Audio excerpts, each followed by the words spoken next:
tell us a little more about this long distance campus ministry? We've been sort of like mentioning it and dropping it in, but I just think it's such a fabulous program, and I tell everyone I can about it. Sure. So I think the example that you and I have chatted about the most is our annual Mind the Gap mailing. Mind the Gap being a common slogan that's been used for young adult and campus ministry. And this is a project that certainly predated my work at the congregation. When I arrived here, the congregation was so committed to making, that tangible contact with as many young adults, particularly long distance, as possible once a year. So I was really building on a successful project that a lot of people were committed to, and we significantly changed and expanded it this year. So this year we expanded the number of folks who receive these mailings from us. And I should say that the mailings, historically, we've sent them out in the winter. They're sort of a care package deal. I'll talk about the contents in a moment. But Sorry, it's a mailing to all young adults who have been a part of your congregation? Is that? Yeah, so the most labor-intensive part of the project is definitely tracking down who are these young adults that we're trying to be in touch with. That, by far, takes a lot of effort, a lot of outreach.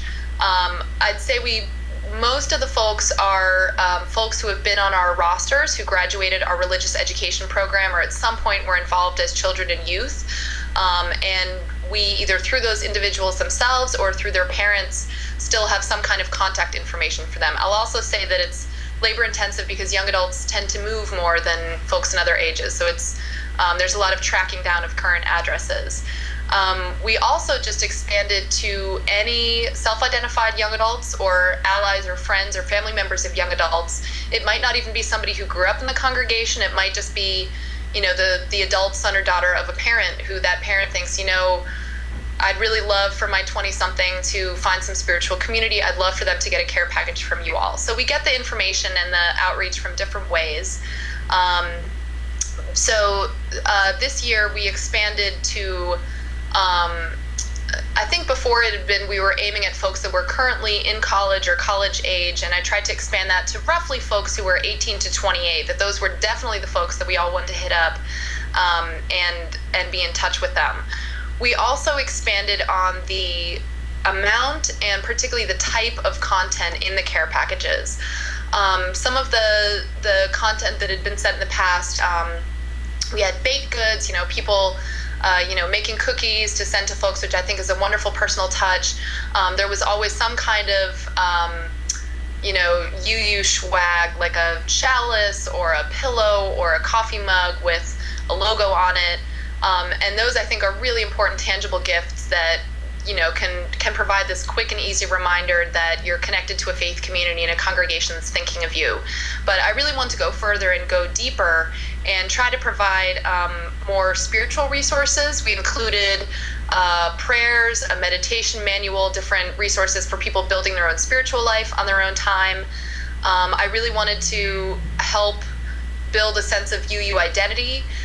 So we included materials about the Standing on the Side of Love campaign, helping people really connect their faith with how it was being put into action in the world. We included articles and resources and announcement news about what was going on in the congregation so that people had a sense, even from farther away, about what we were up to and how they might plug in.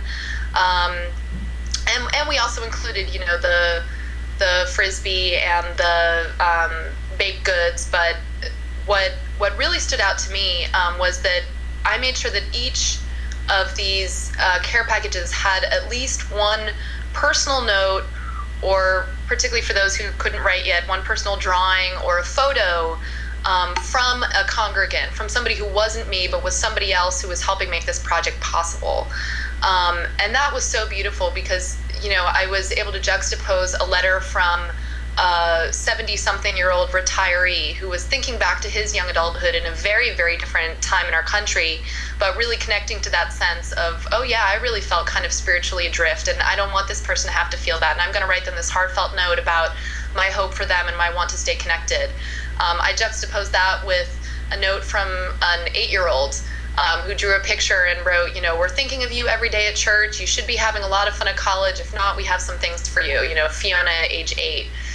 So we had, it was this very tangible sense of connection and of particularly multi-generational relationship.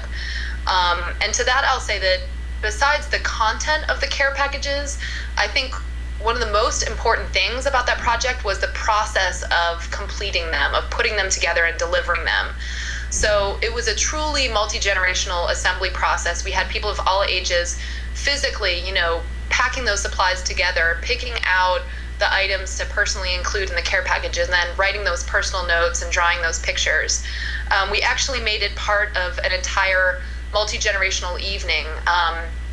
Once a month, Shelter Rock has a Soulful Sundown program where we have a shared meal, a worship service, and then a variety of programs afterwards. And for this particular month, one of the programs was assembling the care packages. So it was just this wonderful lived experience of people who were here physically, being with each other across the lifespan, and physically, tangibly being involved in campus ministry.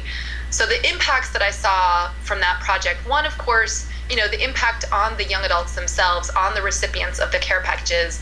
I just got such wonderful notes back, either directly or through their parents and friends, that they felt so cared for, they felt connected. Many of them had been, they felt re-inspired to get more involved in Unitarian Universalist, no matter where they were now. But the other impact was the impact on the congregation here and on the congregation's commitment and investment in campus ministry.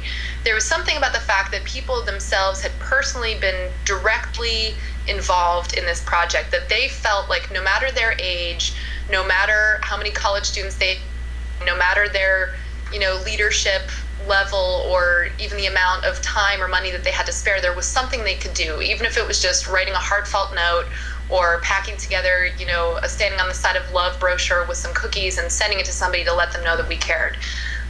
It's certainly a project that, I could have completed myself. I could have recruited some volunteers to do, but I strategically tried to make it a shared project of as many different groups as possible. So it was also a project that was co-sponsored by a number of different committees that hadn't worked together in this way before. And now I'm seeing that spirit of collaboration outlasted the project.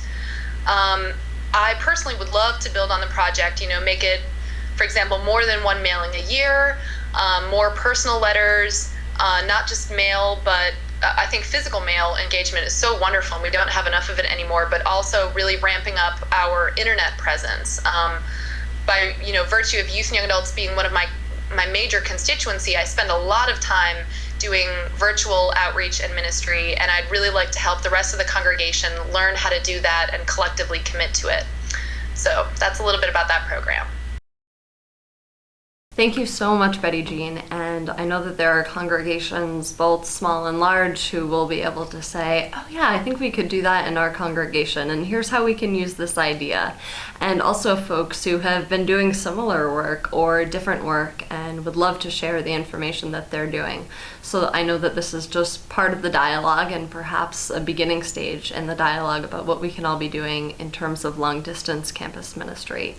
Betty Jean, thank you so much for taking your time out of the very busy schedule to record this and share this knowledge with us all.